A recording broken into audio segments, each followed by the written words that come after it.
Hi there, my name is Peter Vox and I'm the Director and Principal Teacher of Vox Singing Academy here in beautiful Melbourne, Australia. If we could help you or someone that you know with their singing, we'd be absolutely honoured. Check out the links below for more info. If you have any questions, put them in the comments below. I read all the questions. If I'm going to answer a question, again, put it in the comments below. Be polite. Without any further ado, episode 31 of Singing Tip of the Week. Very important question that I'm going to answer here. How do I develop vocal power? Okay, so this is a question that I get asked a lot. I'm going to answer it right here. Now, it's going to be from a multi-pronged attack because there are numerous areas that we need to come from to develop power in your voice. Now, let's start with the most important factor that a lot of people probably forget about. A lot of vocal power has to come from your diaphragm. So when you're breathing, you need to try to breathe through your diaphragm. I have numerous videos on breathing, so please watch those about how to properly breathe through your diaphragm. But you want to learn how to breathe through this area here. Watch my lower hand here. This is how I breathe when I'm singing.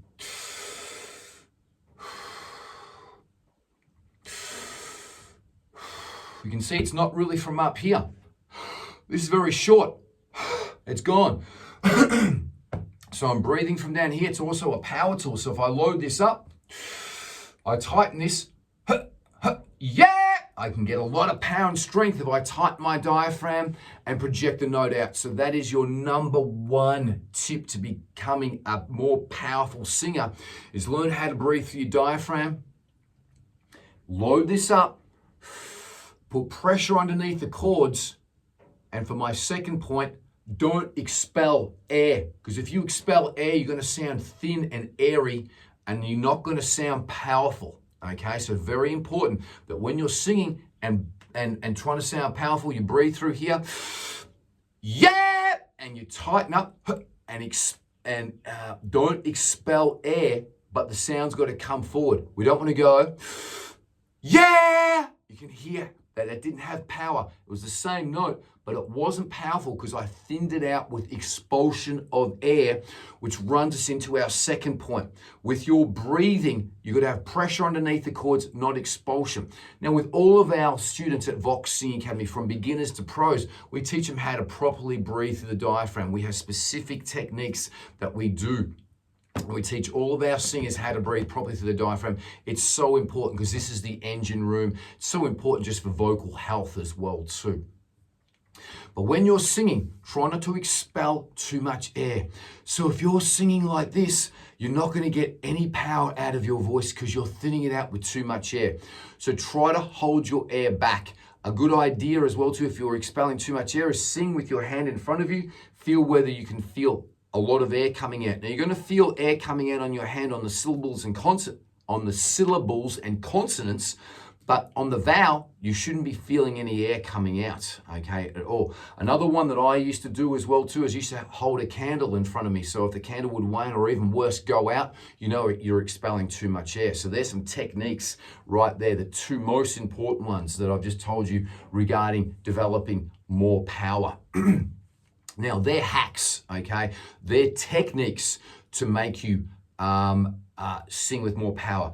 Now, the real basis behind singing with more power is to do scales practice and sing up in your high range, developing your strength and stamina in your vocal cords. Okay, so this is really important.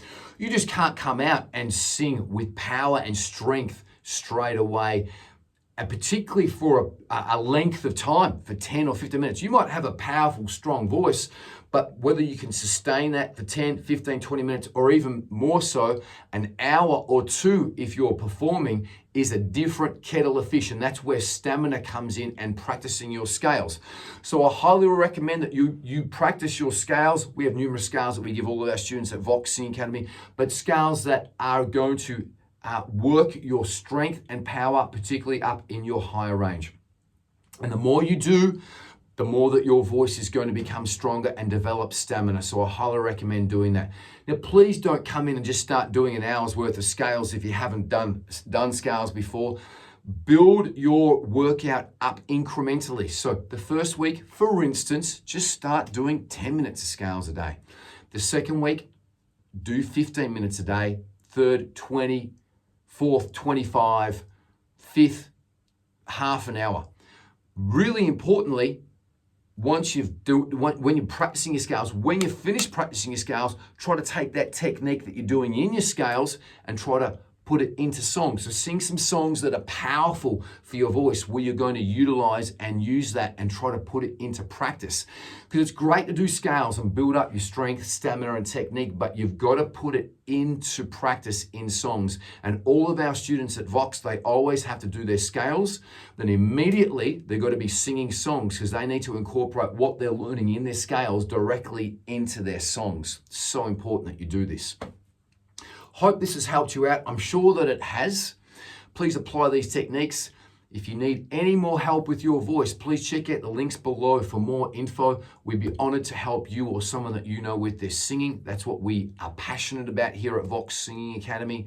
If you like this video, give it a like, thumbs up, click share. If you have any questions, put them in the comments below. And most importantly, until the next video, live each day as if it's your last. Enjoy your singing. Be good to each other. And peace and much love to you all. Bye-bye.